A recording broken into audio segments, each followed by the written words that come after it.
তুই ম্যাথ করবি একটা, ম্যাথ করবো 10টা। তুই যা করবি তুই আমাকে জাস্ট একটা জায়গায় বিট করতে পারবি না, সেটা হলো আমার ওয়ার্ক এথিক। এই জায়গায় আমি সাইকো, মানসিক রুগী। আমি মরার আগে পর্যন্ত কাজ করবো। এই মেন্টালিটি নিয়ে যদি আগাও, লাইফে কোনো জায়গায় আটকাবা না, সর করে পার হবা।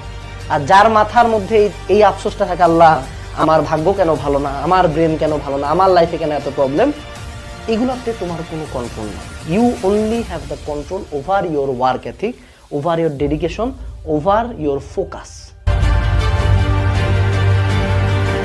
জীবনে একটা ভালো স্টুডেন্টের কাছ থেকে, তোর যে ক্লাসের টপার না, ওর কাছে যা পা ধরে ভিক্ষা চাইবে, মামা তুই বল তুই কেমনে পড়েছিস, জীবনে বলবে না। বরঞ্চ যেগুলো তোর ক্ষতি করবো ওগুলা বলবে। কোনো ভালো স্টুডেন্ট, কোনো সফল মানুষ চায় না আরেকজন সফল হোক। সোজা বাংলা কথা বলি, এই দেশ 17 কোটি না, এখন 20 কোটি হয়ে গেছে, ঠিক আছে? 20 কোটির দেশ, এখানে 1% মানুষ সফল। এখানে মনে করো বেকার লাখ লাখ শিক্ষিত বেকার, গ্র্যাজুয়েট MBA BBA ধারী বেকার, বেকার একদম খাস বেকার, 1 টাকা কামাই নেই। এই জায়গায় কেউ চায় না যে তুমি সফল হও। কেউ অরিজিনাল সিক্রেটটা শেয়ারই করবে না, যে সে কতক্ষণ করছে, কত কষ্ট করছে, কত স্ট্রাগল করছে। ও চাই না তুই ভালো কর। আর লাগে না তো, হবে না। আর টাকা দিয়ে কি করবি? এদের ন্যারেটিভ, টাকা দিয়ে কি করবি? আরে রেজাল্ট দিয়ে কি করবি? আরে হারামজাদা, তোরই তো টাকা আছে, তোরই তো রেজাল্ট আছে, তা আমার হলে তোর সমস্যাটা কোথায়?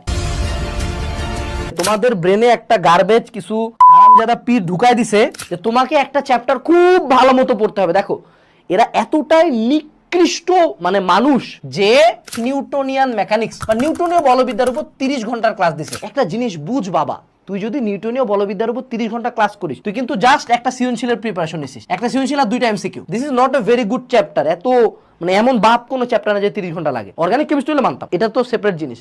তো তুই যখন এই যে তোদের মাথায় ঢুকাইছে যে একটা চ্যাপ্টারের পুঙ্খানুপুঙ্খ, line by line, word by word, প্রত্যেক প্রতিপাদন, প্রত্যেক ম্যাথ বুঝতে হবে, তখনই মারা, তখনই সিলেবাস শেষ হবে না। কারণ তুমি বুঝো, আমি নিজে তো আমি বোর্ড টপার। আমি যখন প্রথমবার জীবনে ভেক্টর বুঝছিলাম, আমি নদীন করে একটা ম্যাথও পারতাম না, তারপরে পারি নাই।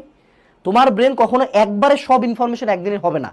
যে গোটা পৃথিবীর সবচেয়ে ভালো সাইক্লিস্ট, সেও প্রথম দিনে সবচেয়ে ভালো সাইকেল চালায়নি, বছরের পর বছর চালায় ওই জায়গায় গেছে। অর্থাৎ তুমি যদি প্রথম দিকে টার্গেট করো যে সিলেবাস শেষ হবে, প্রতিটা টপিক, প্রতিটা ম্যাথ পারবো, তাহলে হবে না। প্রথমে কেতাব স্যারের সাথে উদাহরণের ম্যাথ করছি, তারপর না অনুশীলনের ম্যাথগুলো করা সাহস হবে।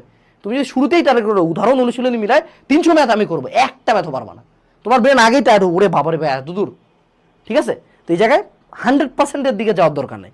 একটা চ্যাপ্টার যদি 60-70ও বুঝছো, 60-70% পারো, ডান, আসসালামু আলাইকুম, ধন্যবাদ, ডান, ওই চ্যাপ্টার ডান। প্রথমে আগে শেষ করো, তারপর আমরা সেকেন্ড টাইম থার্ড টাইম যখন বই শেষ করবো, তখন দেখবা টাক টাক করে জিনিসপাতি মিলতেছে।